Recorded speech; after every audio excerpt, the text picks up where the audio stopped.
I'm standing in to look at the contents of the museum, and later on in the video we will see what the outside of the school looks like. But to start off, about local history and its importance, when you ask people what they know about history, they might be able to tell you briefly about a date or an event they learned about in middle school or high school history.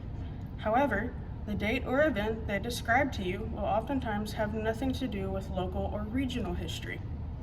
They will tell you about an event pertaining to national or world history. Most people that go through public education do not have an opportunity to learn about the history of their own community unless a major event occurred there.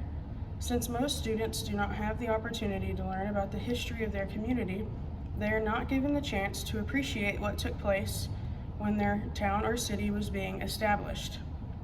Small towns often have a rich history that is missed out on when students are learning about other events or have their heart set on leaving the town. One of the ways that could change this mindset is to give students the chance to attend local museums, historic sites, and even battlefields. For example, in the community where I grew up, there is a museum in the downtown area that has information about how the railroad was the main reason why this town was built. I did not set foot in that museum or in the rail car that is part of the museum until I was an adult. I never realized the importance of the railroad until I started researching the history of the town. Like most, I'm impatient when I have to wait at a railroad crossing today in town. The establishment of the railroad changed what would become the town of Ennis rapidly. The railroad brought people, jobs, homes, and other businesses to the town. Grocery stores, movie theaters, and restaurants that were important to the community no longer exist as time has progressed. For example, Hesher's Drug Company once stood in downtown Ennis and was operated by Robert W. Hesher, a lifelong Ennis resident. Stores like this are often forgotten when they are no longer in business, thus local history is often forgotten in younger generations. Local historians play an important role in discovering and educating the residents of a local community about the history of their town. Without them, many people would never know the importance of the historic buildings they live and work in.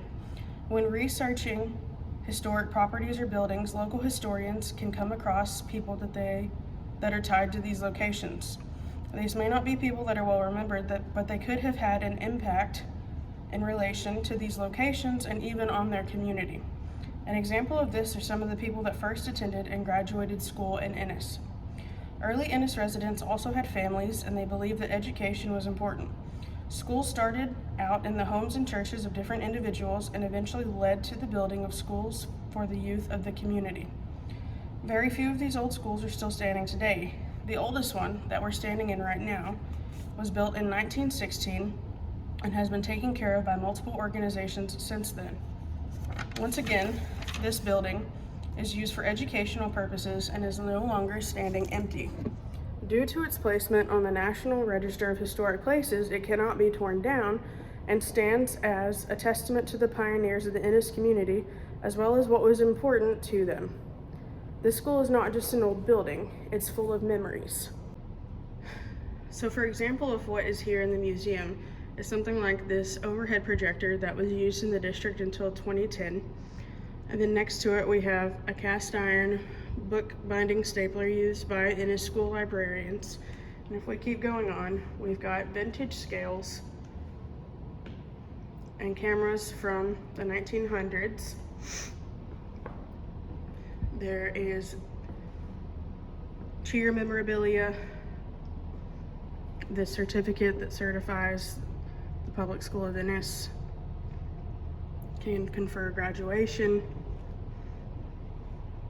Here is a painting done of what Ennis Public School would have looked like in 1890.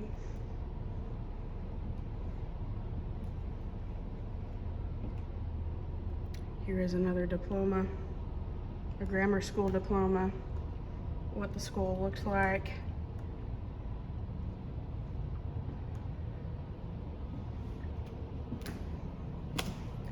And then football is a big deal here, so we've got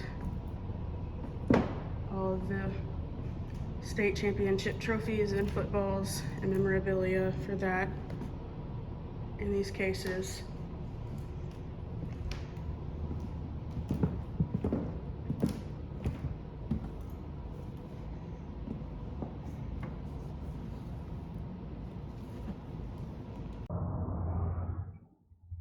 Preserving old buildings is important, especially when they contribute to the history of a town.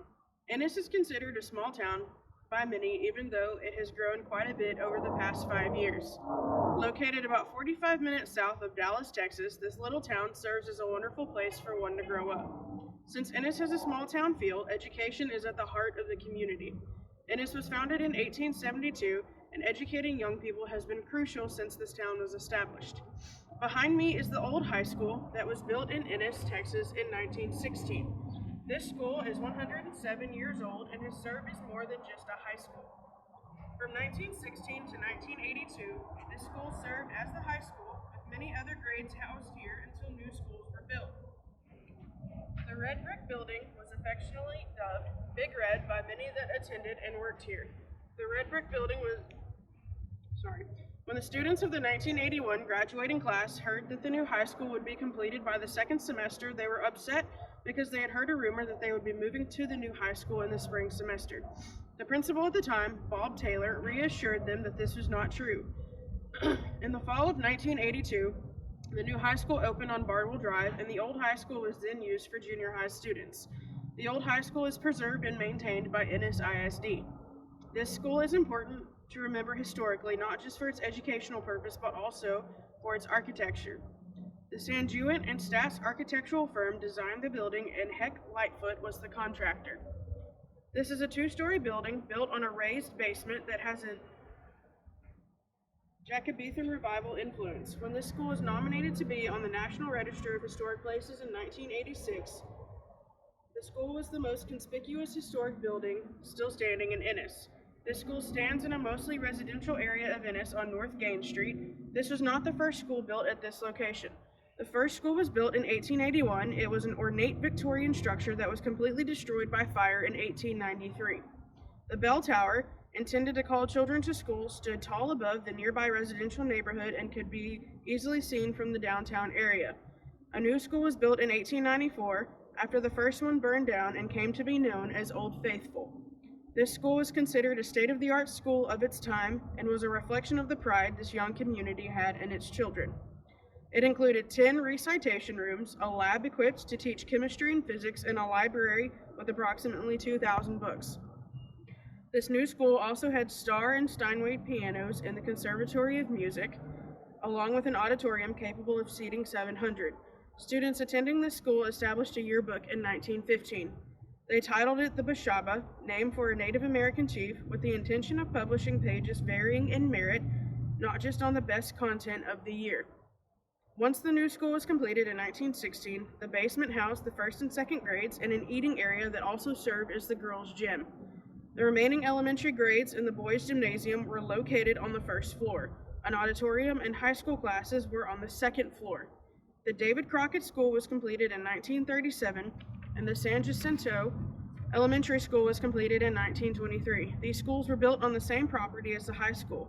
When these schools stood right next to each other, a child could complete their entire education without leaving the block. The football stadium and band hall were located directly behind the school. The old scoreboard is still standing near where the old stadium once was. Where the old stadium once stood is now Jack Loomis Intermediate School that houses 4th and 5th graders. The old scoreboard that is now located behind Jack Loomis Intermediate is preserved by Ennis ISD. Ennis has a rich football history. Graham Harrell, whose father is the legendary football coach in Ennis, Sam Harrell, graduated from Ennis and went on to play for the Green Bay Packers. Coach Harrell won 3 state football championships in the early 2000s.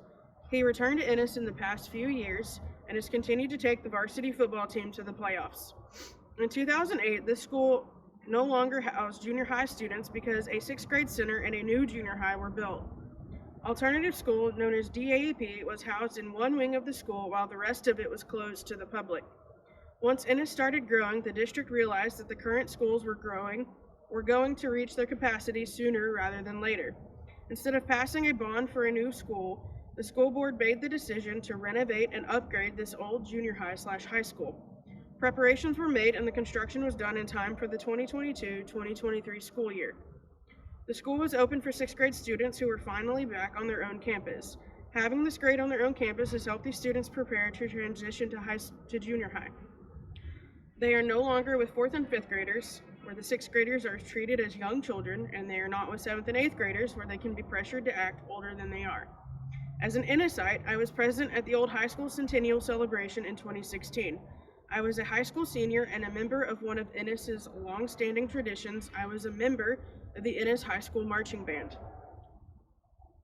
In researching this school, I came across a video on YouTube documenting this historic day. I am in the video with the band, and we play the school song, Maroon and White, and the school's fight song, Aggie.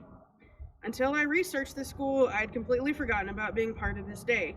Sports, including basketball and football, have been played in Ennis since the early 1900s. These sports, along with many others, are still played by Ennis athletes today. This school is important not only to the history of Ennis, but to my family. My mom and my aunt attended junior high in this building. They have good and bad memories about the school. A few of my coworkers at the current Ennis Junior High worked here before the new school was opened in 2008.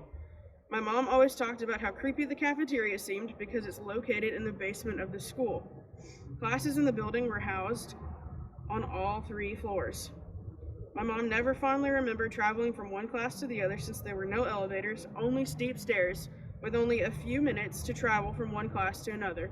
Rain or shine, students went about their day. As someone that loves history, I am pleased that my community has decided to treasure the past by preserving this building. As a teacher, it is awe-inspiring to me that so many people have walked the halls of this school and were educated here.